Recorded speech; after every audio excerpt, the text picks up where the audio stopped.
大家好，本节介绍斯托尔转换器的使用。本期视频包含4个部分的内容。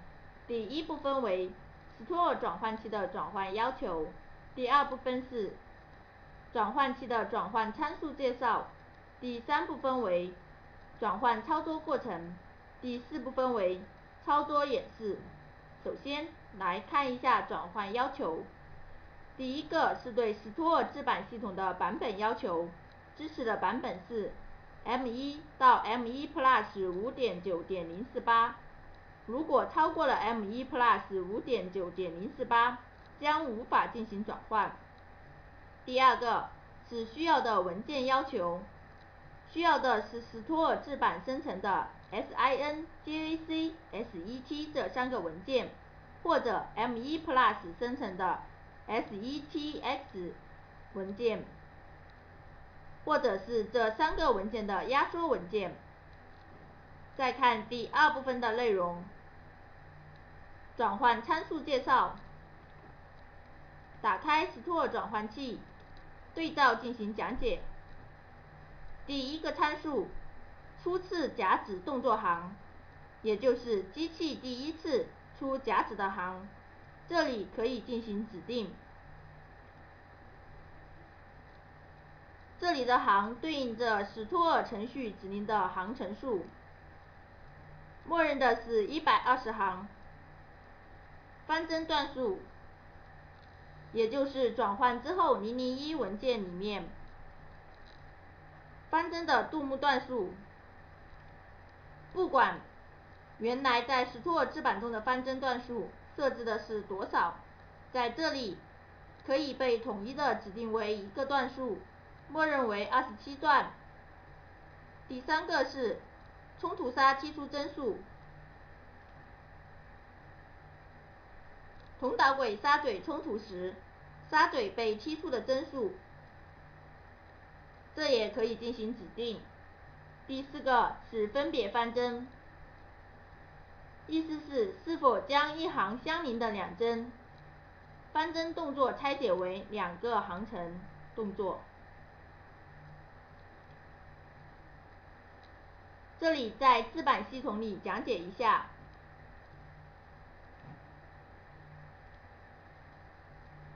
这一行方针动作，分别方针的意思是把它拆分为2行，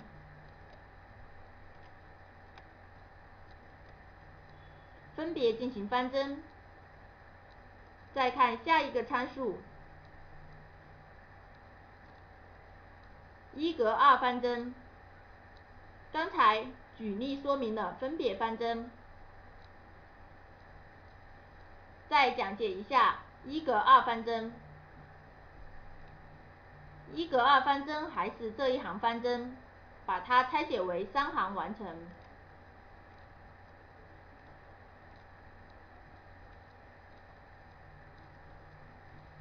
这是1格2方针。再看下一个参数，视频减速。视频减速就是指有视频帧的非螺纹行，编织速度是否设置为用以调慢速度的一段。来看一下这个参数，如果勾选这个参数，花形动作中原来有视频帧，而且这一行不是螺纹的行，那么在转换之后会把它的速度段默认的设置为36段。如果希望视频帧编得平稳，可以把36段在机器上的速度调慢一点。这是这个参数的用意。下一个参数，组合编织方针，也就是是否将编织行和方针行组合到1个动作行，有2个动作行，一行是编织，一行是方针，在符合组合条件下，可以进行自动组合。前提是要勾选这个参数。再看下一个参数是罗拉速度使用密度的段值。如果勾选了这个参数，转换之后，罗拉速度的段数会跟设置的密度段数为同一个值，也就是跟杜牧段数为同一个值。最后一个参数是自动星位，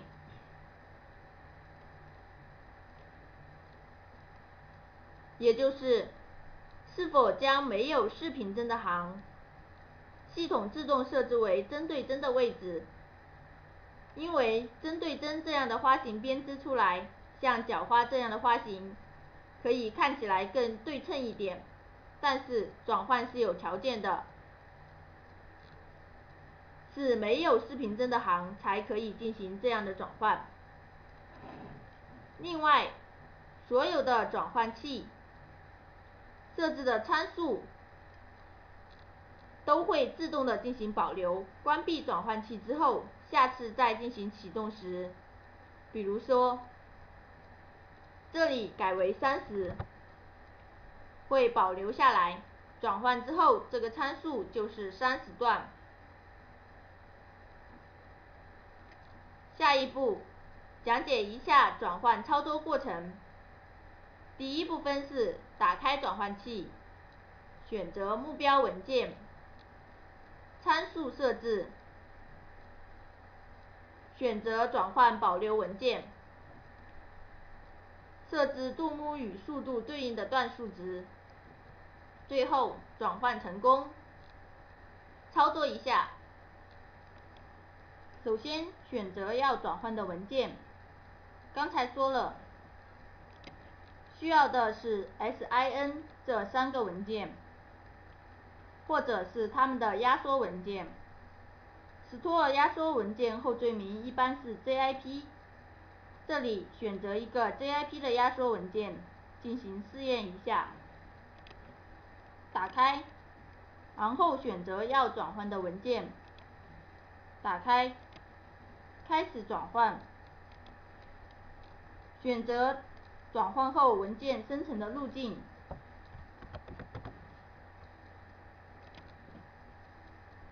这里会提供一个杜牧转换和速度转换。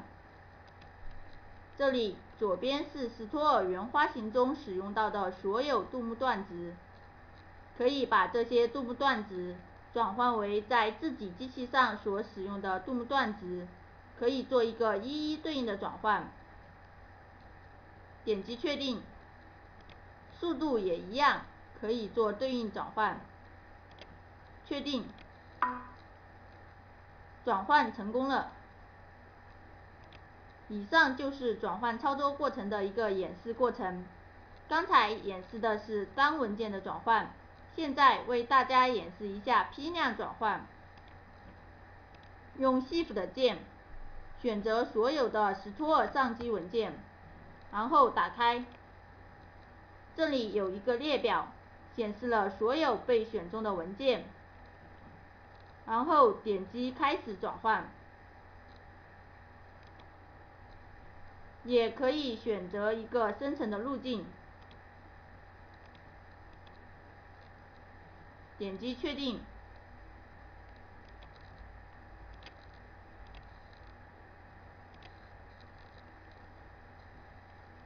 这里可以看到，已经连续转换了4个文件，这样就完成了批量转换。这就是批量转换的操作。最后跟大家讲解的是常见转换问题解决方法。在转换带起底板的Store花型时，出现起头和压线部分转换错误的报警，是因为在Store制板起头采用了用户自定义的起头方式。遇到这类问题，将Store起头换成标准方式即可。设置如下图。